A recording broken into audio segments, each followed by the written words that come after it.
All right, practice quiz 5. Pretty good stuff. This is problems from 8.3 and 8.4. The breakup, just to kind of look at it right up front, the sine, cosine, tangent, secant stuff. That was our 8.3.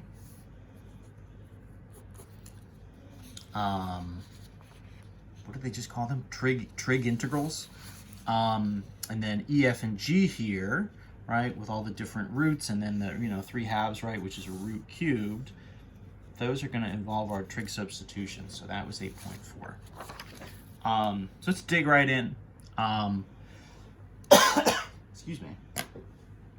The first two, A and B, are both sort of combinations of sine and cosine. The first thing you want to look for is an odd power. So in this case, the sine value is cubed, cosine is squared. So what you want to do is take sine cubed of x, split one of the sine x's off, right? So you want the odd power so that you can take one off to the side. That's going to essentially act as your sort of derivative once you start doing your u substitution.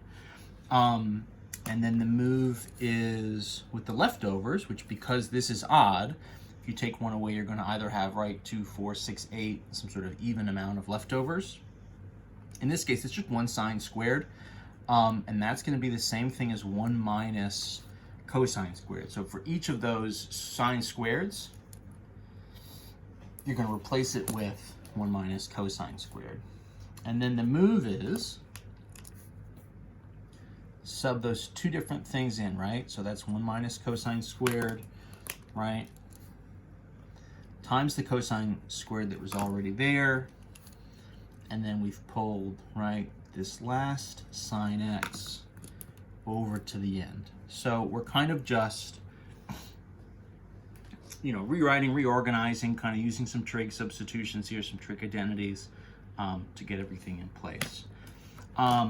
What I like to do at this stage is start to do the u substitution. I got ahead of myself here. I called this du, but of course this is just dx at this point. And the idea is that the sine x is your derivative, so cosine is going to be your base value. So you want to let u equal cosine of x. That means your derivative, right, du dx is negative sine x. Positive, negative here doesn't make a huge difference.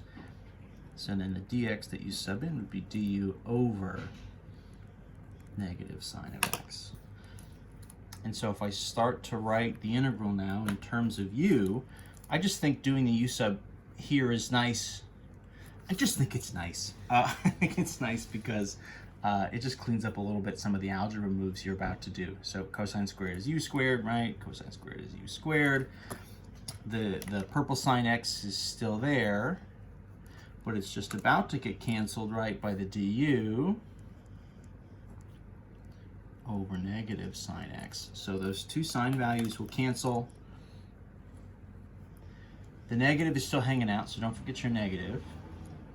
So that'll be negative. And then the integral here, right, if I just do a quick distribution, that would be u squared minus u to the 4. And then the whole thing is du. Right, so we've done this substitution. We've kind of set it up just in the right way. So now we can find our antiderivative. This is just going to be just nice power rules, right, if it's in terms of u. So 1/3 u cubed, right, minus 1/5 u to the 5. The whole thing is plus big C. The negative is out in front.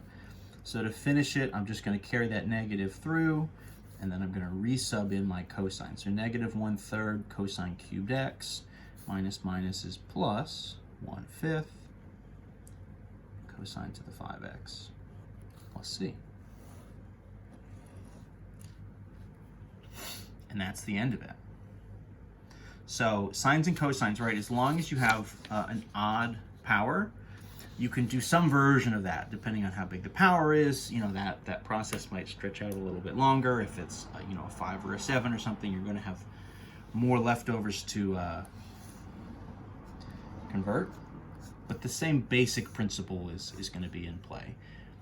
If you have no odd powers, meaning all of your sines and cosines are even, so they're all 2s, 4s, 6s, 8s, and so on, the move is we use our half angle formula to convert everything down. So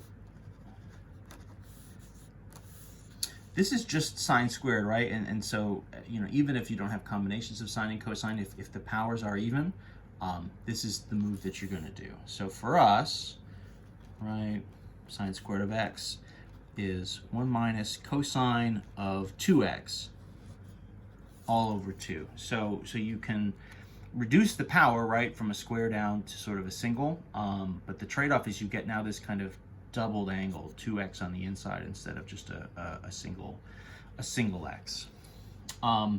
That's okay. We can do, right, so 1 minus cosine 2x. We can essentially just sub this in as is, right? There's not really anything else here.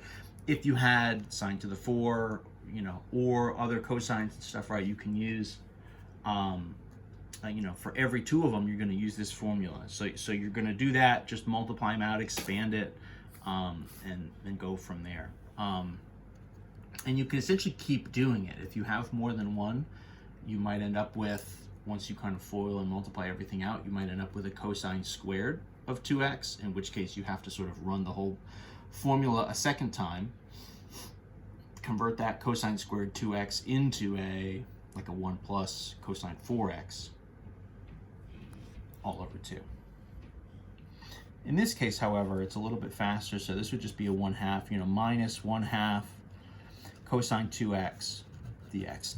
Now, technically this is a u sub, but hopefully this is one we can remember, right? Our integral for cosine 2x dx.